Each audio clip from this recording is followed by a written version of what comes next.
আজকে মা বাড়ি ছেড়ে চলে যাচ্ছিল। তো হ্যালো সবাইকে, গুড মর্নিং এভরিওয়ান। ফ্রেশ হয়ে চা রুটি খেয়ে আমি ক্লাস করতে বসে যাই। টানা 2 ঘন্টা ক্লাস করার পর আমি আবার রিভিশন করে নিই যেগুলো ক্লাসে পড়ানো হয়েছিল।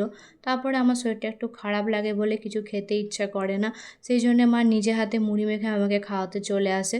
সত্যি মায়ের হাতে খেয়ে আলাদাই টেস্ট লাগে। তারপরে মা আমাকে বোর্নভিটা দেয়, যেটা খেয়ে আমি একটু রিল্যাক্স ফিল করি।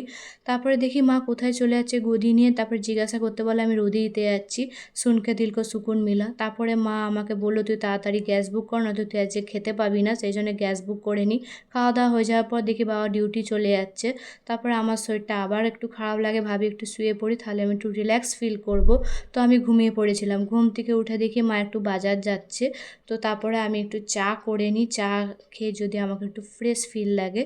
তো ভিডিওটা এখানেই এন্ড করছি। তোমাদের কেমন লাগলো অবশ্যই জানিও। দেখা হচ্ছে নেক্সট মিনি ব্লগে। Bye bye.